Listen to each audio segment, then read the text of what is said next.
नमस्कार, स्वागत है आप सभी का संसद टीवी में। मैं हूं आपके साथ अमृता चौरसिया और आज की चर्चा में हम बात करेंगे आजादी के अमृत महोत्सव की। 15 अगस्त 2022 को देश की आजादी के 75 साल पूरे हो जाएंगे। आजादी के 75 साल पूरे होने के 75 हफ्ते पहले केंद्र सरकार आजादी के अमृत महोत्सव का आयोजन कर रही है। अमृत महोत्सव के आगाज के लिए गुजरात के साबरमती को चुना गया है। यहीं से महात्मा गांधी के नेतृत्व में दांडी मार्च शुरू किया गया था। आजादी के 75 साल पूरे होने तक यानी कि 15 अगस्त 2022 तक 75 सप्ताह पूरे देश में विभिन्न कार्यक्रमों का आयोजन होगा। देश के हर राज्य और हर केंद्र शासित प्रदेश के साथ ही भारतीय दूतावासों में भी अनेक कार्यक्रमों का आयोजन होगा। देश भर में आयोजित प्रदर्शनियों में असहयोग आंदोलन, सविनय अवज्ञा, भारत छोड़ो आंदोलन के साथ ही दांडी मार्च, महात्मा गांधी, नेताजी सुभाष चंद्र बोस, सरदार पटेल और आंदोलन के नेताओं सहित स्वतंत्रता आंदोलन से संबंधित मुख्य स्थलों को दिखाया जाएगा। महोत्सव के जरिए आजादी से जुड़े उन अनसंग हीरोज की भी तलाश होगी जिनका नाम अभी तक इतिहास के पन्ने में कहीं छुपा हुआ है। साथ ही इसके जरिए देश के लोग, देश के युवा और बच्चे उन महावीर योद्धाओं को जान सकेंगे जो इतिहास के पन्नों में कहीं दबे हुए हैं, कहीं खोसे गए हैं। भारत की आजादी के 75 साल होने के अवसर पर कार्यक्रमों के लिए 259 सदस्यीय उच्च स्तरीय राष्ट्रीय समिति का गठन भी किया गया है। प्रधानमंत्री की परिकल्पना है कि आजादी का अमृत महोत्सव जन महोत्सव बन जाए, देश की जनता की इसमें सीधे भागीदारी हो। आजादी के 75 वर्षों के समारोह के लिए 5 स्तंभ जो हैं वो बनाए गए हैं। स्वतंत्रता संग्राम, 75 पर विचार, 75 पर उपलब्धियां, 75 पर कदम और 75 पर संकल्प, जिसे देश के 130 करोड़ भारतीयों के विचारों और भावनाओं से जोड़कर आजादी का महा उत्सव बनाया जाएगा।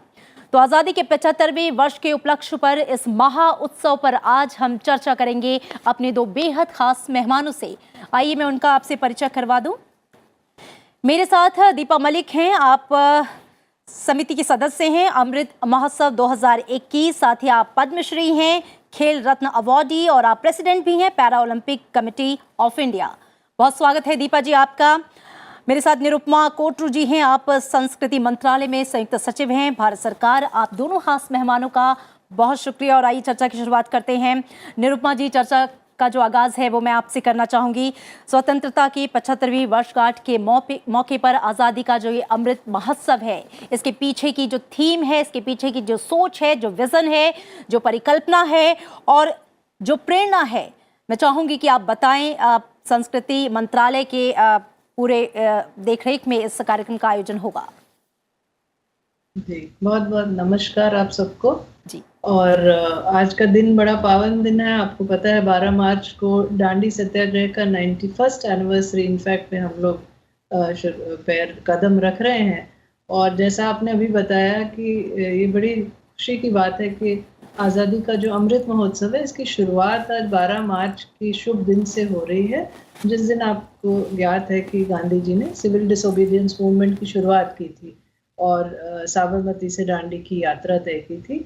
तो इसके पीछे ये सोच है कि संस्कृति मंत्रालय, जैसा आपने बताया, कमेमोरेशंस के लिए नोडल मिनिस्ट्री है गवर्नमेंट ऑफ इंडिया में। तो काफ़ी गत 1-2 वर्ष से इस पे काफ़ी सोच विचार किया गया कि 75th एनिवर्सरी जो आ रही है बड़ा इम्पॉर्टेंट लैंडमार्क होता है किसी भी नेशन की हिस्ट्री में।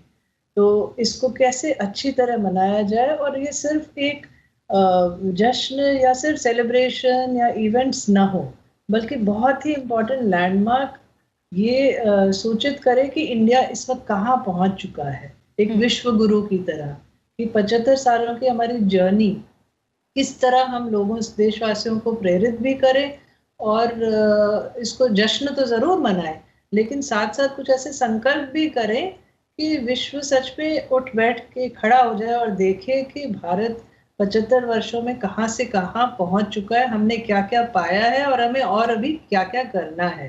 तो इस पे काफ़ी विचार हुआ। हमारी एक नेशनल इम्प्लीमेंटेशन कमेटी होती है कमेमोरेशंस के लिए, जिसके गृह मंत्री जी प्रमुख होते हैं, चेयरमैन होते हैं। उनकी 2 मीटिंग्स ऑलरेडी हो गई तो उन्होंने ब्रॉड थोड़ा सा हमें गाइड किया कि हमें किस तरह इसके लिए आगे तैयारियां करनी है।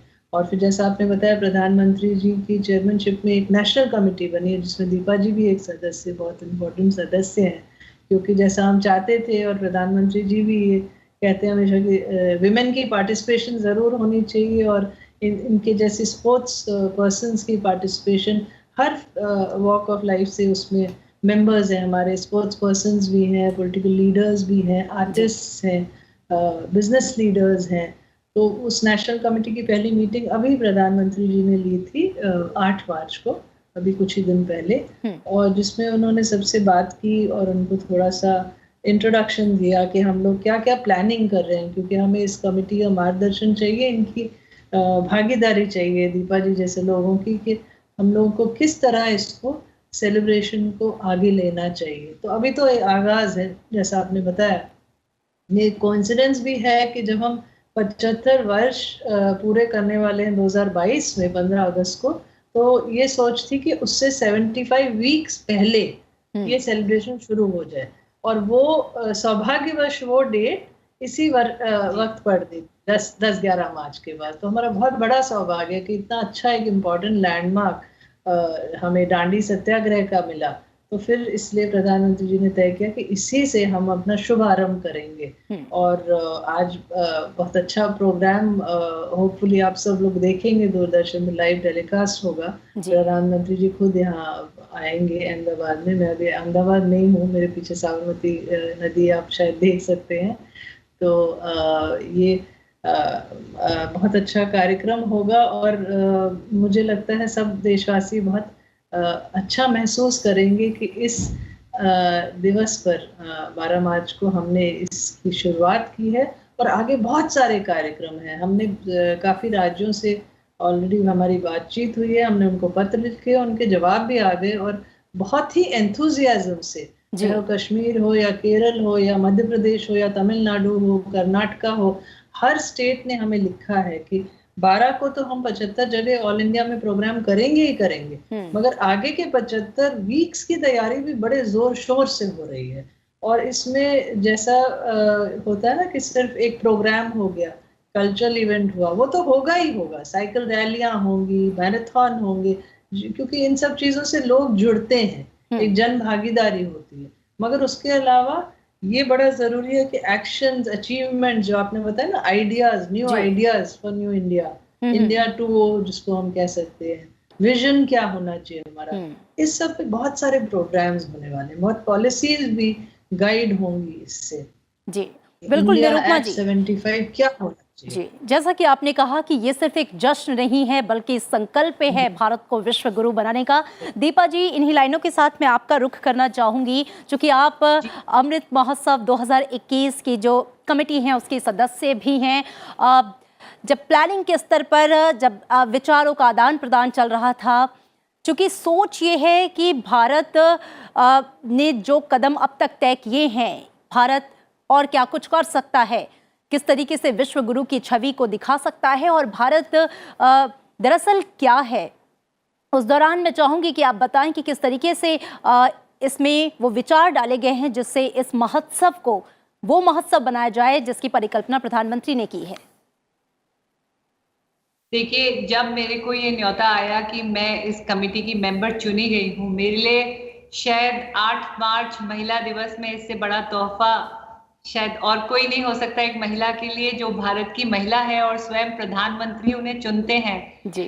उनकी भागीदारी को जोड़ते हैं अपने विजन के साथ। तो मेरे लिए शायद ये बहुत ही वैलिडेट करने वाला एक मौका था मेरी जर्नी को, कि शायद मैंने अपने देश के लिए कुछ योगदान दिया है, जो स्वयं प्रधानमंत्री ने मुझे जोड़ा है, और इससे मेरी भागीदारी नहीं बल्कि मेरी जिम्मेदारी बढ़ जाती है एक सदस्य होने के नाते। और एक और विचार अगर आप उसमें देखोगे तो आप देखोगे कि बार बार आदरणीय प्रधानमंत्री मोदी जी कहते हैं कि सबका साथ सबका विकास।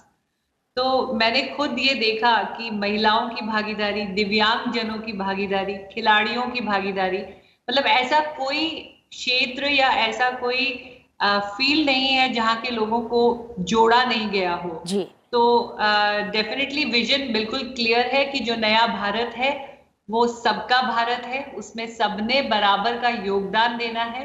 और जो हमारी हिस्ट्री रही है, हमारा इतिहास रहा है, हमारी वीरांगनाएं हैं, हमारे वीर हैं, हमारे स्वतंत्रता सेनानी हैं, जो हमारे भारत को जो भारत कहीं शायद कॉलोनियलिज्म में खो गया था, जिसकी जड़ें जो आज के बच्चे हैं शायद भूल रहे हैं। 1 से 10वीं क्लास तक एक हिस्ट्री का सब्जेक्ट होता है स्कूल में, जिसको अंक प्राप्त करने के लिए वाली भावना से कुछ बच्चे रट लेते हैं और पास हो जाते हैं।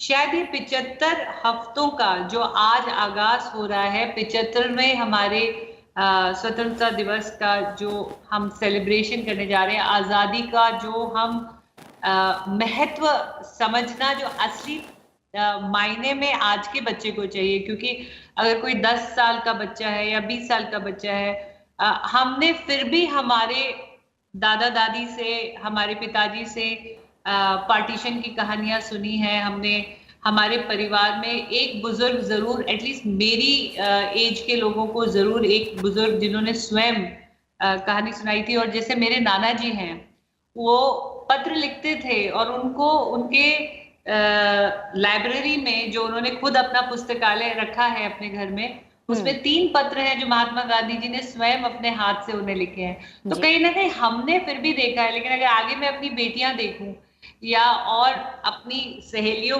की बेटियों के बच्चे देखूं, तो शायद वो डायरेक्ट एक इफेक्ट अभी उनमें नहीं आएगा।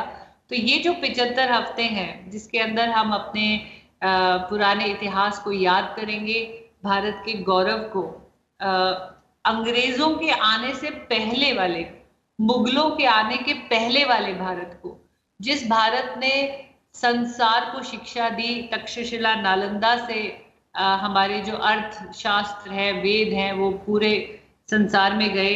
हमारा व्यापार पूरे संसार में गया। कोलंबस भी जब निकला था तो वो भारत ढूंढने निकला था जी। उस भारत को हमने दोबारा ढूंढना है और उस भारत को भी ढूंढना है। और साथ में ग्लोबलाइजेशन को देखते हुए इस नए भारत की, पुराने भारत से, हमारे इतिहास से जो अच्छी बातें हैं, जो अच्छी सीख हैं, जो हमारे संस्कार हैं, उनको लेते हुए, उसकी मेहनत को, उसके जज्बे को लेते हुए एक नए भारत का हमें, तो मुझे बहुत खुशी है कि प्रधानमंत्री जी इसको जन भागीदारी, जन महोत्सव बना रहे हैं।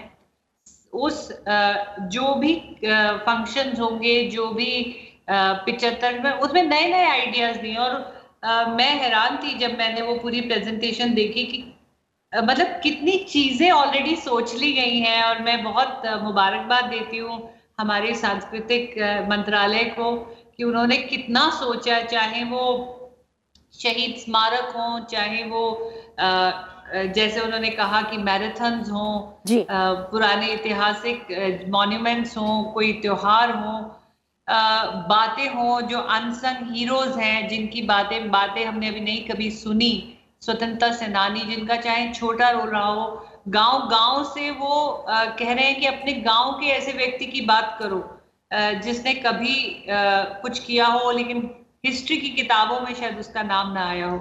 तो ये बहुत अच्छा लगा मुझे जान के कि और विचार मांगे हैं। ऐसा नहीं है कि आपको ये करना है, आप क्या कर सकते हैं, आप क्या करना चाहते हैं, या आपके विचार में और क्या बेहतर हो सकता है कि हम हमारे ये 75 हफ्ते बहुत पर्पसफुल बना सकें। तो बहुत खुशी है। और मैं खुद बहुत कुछ तो ऑलरेडी मैं निरुपमा जी का और उनका बहुत धन्यवाद दूंगी कि इतना सारा तो उन्होंने ऑलरेडी सोच लिया है, प्लान कर लिया है। तो हमको और ज्यादा सोचना है और ज्यादा नई नई चीजों की, वो कहते हैं ना, we have to put on our thinking caps so that we can innovate new ideas to reach out to youth. आज के यूथ को हम ये बता सके कि हमारा भारत क्या था, क्या है, और वो यूथ इसको क्या बना सकता है। जी बिल्कुल, बहुत सुंदर बातें दीपा जी आपने कही। और जो बात आपने कही कि जनोत्सव और उसमें जन भागीदारी। निरुपमा जी, इन्हीं 2 लाइनों के साथ मैं आपके पास आना चाहूंगी। प्रधानमंत्री ने भी कहा कि दरअसल ये एक जन उत्सव है और हम जानते हैं कि जन उत्सव तभी सफल होता है जब जन भागीदारी हो। मैंने पढ़ा कि इस पूरे कार्यक्रम की रूपरेखा में जनता की सीधे भागीदारी सुनिश्चित की गई है, जनता से उनका डायरेक्ट पार्टिसिपेशन मांगा गया है, उनसे भी विचार मांगे गए हैं, जिसमें संस्कृति मंत्रालय उनको सपोर्ट भी कर रहा है। मैं चाहूंगी कि आप बताएं कि किस तरीके से आप ये सुनिश्चित कर रहे हैं कि जो लोग हैं, जनता हैं, वो इस कार्यक्रम से सीधे जुड़े, उनका डायरेक्ट पार्टिसिपेशन हो। देखिए, जैसे दीपा जी ने बताया कि यूथ को कनेक्ट करना सबसे बड़ा चैलेंज है, क्योंकि क्या होता है कि ये जो हमारे हीरोज होते हैं, स्पेशली अनसंग हीरोज, अब कुछ एक फ्रीडम फाइटर्स के अलावा हमारी यंग जनरेशन जानती ही नहीं है कि किसने कुर्बानी दी है हमें यहाँ तक पहुँचाने के लिए कि आज हम इतना स्वतंत्र हैं। और देखिए, मतलब लेडीज इतने आगे हैं हर क्षेत्र में, हर तरह से हमने कितनी अचीवमेंट की है। तो यूथ को जोड़ना सबसे बड़ा चैलेंज मुझे लगता है हमेशा। तो उसके लिए काफ़ी सारी चीज़ें हमने सोची है। ऑफकोर्स डिजिटल मीडियम एक ज़ायरा है, एक मीडियम है जिसके थ्रू हम ये एक होता है ना, आइडियल्स प्रोपेगेट करना बहुत ज़रूरी है और इस वक्त तो बहुत ही ज़रूरी है। पूरा विश्व ऐसे दौर से गुजरा है, अभी पैंडेमिक भी हुआ, आपको मालूम है, और बड़ा डिसहार्टनिंग एक फेज था कि सब बड़े निराश, और क्योंकि बहुत चीज़ें रुक गई। अब ये हम फॉर्चुनेटली अब देख रहे हैं धीरे धीरे वैक्सीन भी आ गई, हम लोगों ने उसमें भी कितनी तरक्की की, इंडिया ने सबसे आगे हम लोग चल रहे हैं उस क्षेत्र में भी, और हम दूसरों को भी वैक्सीन दे रहे हैं। हमने पैंडेमिक में भी बड़ी मदद की दूसरे कंट्रीज की। तो इस वक्त वी आर फॉर्चुनेट कि we are coming out slowly hopefully of the pandemic, और हम लोग धीरे धीरे ऐसा करने की कोशिश करेंगे कि यूथ को, लेडीज को, हर तरह के जातियां जो भी होती हैं, अंडर प्रिविलेज आप कहें या इकोनॉमिकली बैकवर्ड करें, हर तरह के लोग, हर इंडियन जुड़ पाए। उसे ये ना लगे कि मैं छूट गया या मैं छूट गई और ये बस एक कहते हैं ना सरकारी प्रोग्राम, वो बिल्कुल नहीं हमें करना है। दीपा जी ने बहुत अच्छा सच में कहा कि हम लोग we are very open to ideas, we really want suggestions कि लोग सोचे कि हमें क्या करना चाहिए। और इसीलिए जो 5 पिलर्स का आपने पहले भी नाम लिया ना, प्रधानमंत्री जी ने कहा था, एक तो फ्रीडम फाइटर्स, अनसंग हीरोज को याद करना, वो जो सीमित रह जाती थी हिस्ट्री बुक्स में, उसको यूथ के लिए लाने के लिए म्यूजियम्स एक बहुत अच्छा जरिया है। जैसे जो हमारी कल्चर मिनिस्ट्री का एक मैंडेट भी है, तो हम काफ़ी सारे नए म्यूजियम डेवलप कर रहे हैं। हमारी एक आपने शायद देखा होगा टीवी में, नेताजी की 125th बर्थ एनिवर्सरी का भी आगाज प्रधानमंत्री जी के कमरों से हुआ था विक्टोरिया मेमोरियल में। तो नेताजी पे एक प्रदर्शनी लगाई गई है और एक साउंड एंड लाइट शो भी हुआ। तो ये काफ़ी अट्रैक्टिव होता है और I was very surprise my self कि यूथ आके देखता है, क्योंकि काफ़ी सारे डिजिटल एग्जिबिट्स हैं। तो आजकल सिर्फ एक पुराना जो होता था ना म्यूजियम के, कुछ आपने ऑब्जेक्ट्स रख दिए और बस, नहीं, ऐसा नहीं है। आपको यूथ को जोड़ना ही पड़ेगा, आपको उनको दिखाना पड़ेगा वर्चुअल टूर्स वगैरह। We have to compete with the best in the world. So we are really trying our museums become world class. There's going to be a new revolutionary leaders पे Viplavi Bharat gallery बन रही है Victoria memorial में ही। उसके अलावा red fort, जो लाल किला, जो इतने सारे हिस्टोरिकल इवेंट्स से जुड़ा है, उसको एज अ कल्चरल स्पेस हम लोग डेवलप कर रहे हैं। वहाँ बहुत सारे छोटे छोटे म्यूजियम्स और एक आत्मनिर्भर भारत केंद्र भी हम बना रहे हैं, डिजाइन सेंटर। तो इस तरह की काफ़ी सारी मतलब प्रोग्राम्स, पॉलिसीज बहुत सारी हैं। और एक वेबसाइट का भी कल प्रधानमंत्री जी लॉन्च करने वाले हैं। उसको हम ओपन करेंगे कि लोग उसमें जुड़ें और हमें आइडियाज दें। और जिस तरह हमने गांधी जी की 150वीं जब ये एनिवर्सरी मनाई थी, तो हमने कार्यांजलि करके एक कैंपेन लॉन्च किया था कि कोई भी अपनी कार्य से बापू को श्रद्धांजलि देना चाहे तो वो अपने वीडियो अपलोड कर सकते हैं। उसी तरह हम इसमें भी इंडिया जो 75 है हमारा अमृत महोत्सव, उसकी वेबसाइट जब लॉन्च होगी तो हम लोगों से कहेंगे कि आप किस तरह सोचते हैं इंडिया 75, आपकी कल्पना क्या है, आपके क्या विचार हैं, हमें क्या करना चाहिए हर फील्ड में, चाहे वो स्पोर्ट्स हो, चाहे एंटरटेनमेंट हो, आर्ट्स हो, क्योंकि हर फील्ड इम्पॉर्टेंट है। मैं सच में मानती हूँ, एज कल्चर मिनिस्ट्री ही नहीं मैं कह रही हूँ, बट एज एन इंडिविजुअल की हर आर्ट, हर स्पोर्ट्स, हर तरह का फील्ड नेशन बिल्डिंग में बहुत इम्पोर्टेंट होता है। ऐसा नहीं है कि सिर्फ पॉलिटिकल लीडर से ही नेशन बनता है, मतलब पार्लियामेंट से ही बनता है। हर स्पोर्ट्स पर्सन, नवदीपा जी जैसे, इन्होंने कितनी अचीवमेंट्स की हैं, हमारा सर फख्र से उठ जाता है जब ये रिप्रेजेंट करती हैं इंडिया को। इसी तरह आर्टिस्ट जो हमारे ग्रेट हैं, हमारी कमिटी में ही बहुत सारे हैं, लता मंगेशकर जी से लेकर भारत रत्न अवॉर्डीज हैं। तो हर क्षेत्र में योगदान होता है हर इम्पोर्टेंट पर्सन का। तो हम इन सब से इंस्पायर होके ये ज़रूर कोशिश करेंगे, इसलिए हमने नेशनल कमेटी में इतने सारे लोगों को लिया है कि हम इनसे भी पूछें और इनके अलावा आम जनता से भी पूछें कि आप बताइए हमें क्या करना चाहिए। हमारे पास बहुत सारे आइडियाज़ हैं, आइडियाज़ की कमी नहीं है, लेकिन हम चाहते हैं कि लोग भी हम तक पहुँचे। हम कॉन्टेस्ट करेंगे बच्चों के लिए, कॉलेज स्टूडेंट्स के लिए। मिनिस्ट्री ऑफ एजुकेशन से हमने टाई अप किया है, बहुत सारे स्कूल्स कॉलेजेस में हम कैंपेन लेके जाएंगे। अपनी तरफ से तो प्रस्तुतियाँ लेके ही जाएंगे, लेकिन हम बच्चों से, यूथ से भी पूछेंगे कि आप क्या चाहते हैं। जैसे अगर आपने एक संकल्प लेना है, शताब्दी संकल्प, तो आप क्या लेना चाहेंगे बताइए। इंडिया के लिए आप क्या सोचते हैं? What is the next big thing India? अगर हम वो बोलते हैं ना 2.0, इंडिया 2.0 क्या होना चाहिए? नेक्स्ट वर्जन ऑफ इंडिया क्या होना चाहिए? या वर्ल्ड में हम इतने आगे पहुंच गए हर फील्ड में, आपके हिसाब से क्या विजन होना चाहिए हमारे कंट्री के लिए?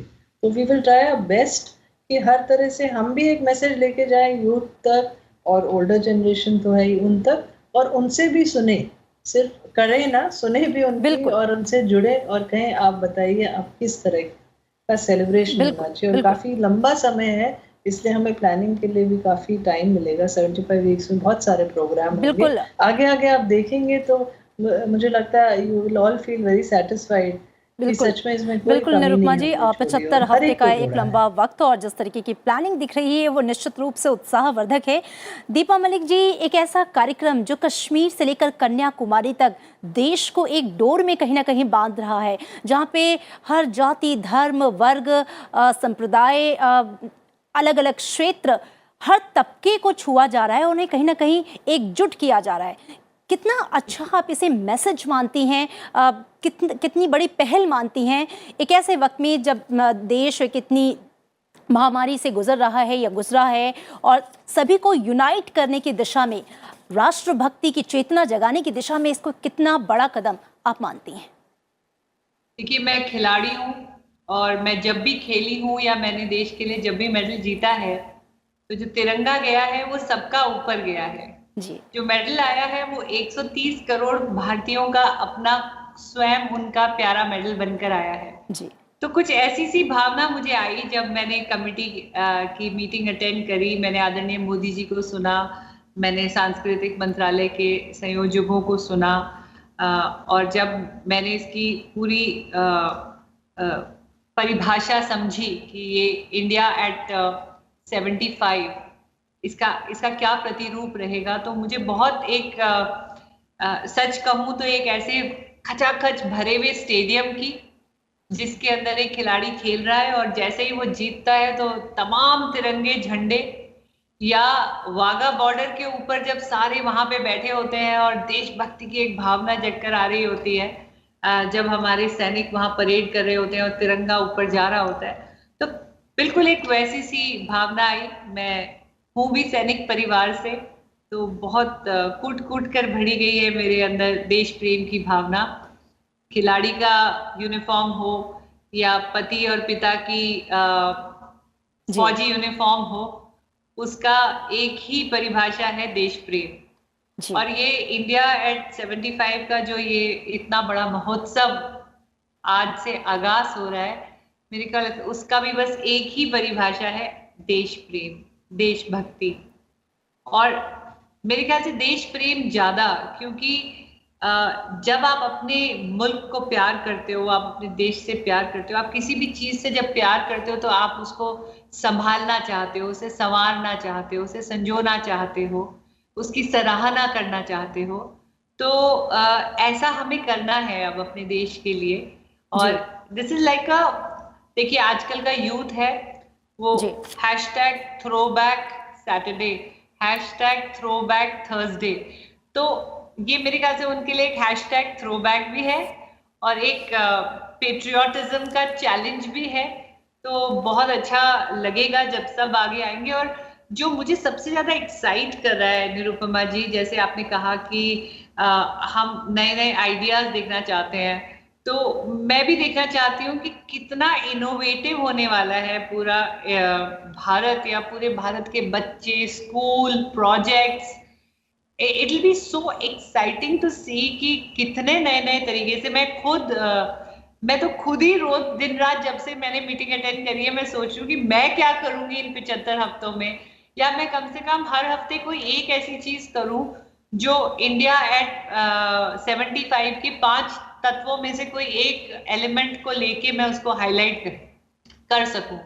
तो मुझे लग रहा है कि आज मैं जहां बैठी हूँ, ये मेरा एक नया घर है जो जिसमें मैंने आज महाशिवरात्रि की पूजा करी है, और अभी अभी इस घर में मैं प्रवेश करूंगी। कल 12 तारीख है, कल मेरा सामान इस घर में आने वाला है, ट्रक आने वाला है।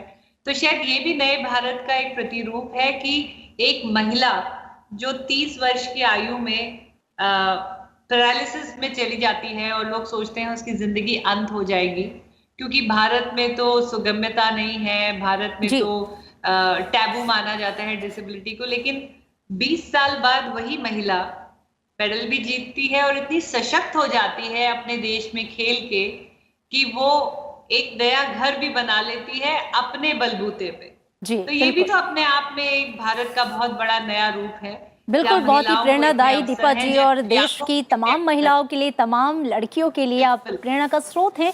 और कहीं ना कहीं इस कार्यक्रम के माध्यम से ही हम उन प्रेरणा स्रोतों को लेकर भी चलेंगे जिससे हमारी युवा पीढ़ी, नई पौध जो है वो सीख सके। चूंकि वक्त की कमी है, इसलिए इस कार्यक्रम को हम यहीं पर समाप्त करना चाहेंगे, लेकिन ये बेहतरीन है कहीं ना कहीं निरुपमा जी और दीपा जी। मैं खुद को भी इस कार्यक्रम में, इस महोत्सव का अंग मान रही हूँ, और कितना सुंदर लग रहा है ये सोच के कि 130 करोड़ के लोगों का एक बड़ा महा उत्सव जिसमें सभी की भागीदारी है। निश्चित रूप से ये बेहतरीन होने वाला है। आप दोनों का बहुत शुक्रिया इस पूरी चर्चा में हमारे साथ शरीक होने के लिए। तो इसी के साथ आज की चर्चा में इतना ही। दीजिए इजाजत, नमस्कार।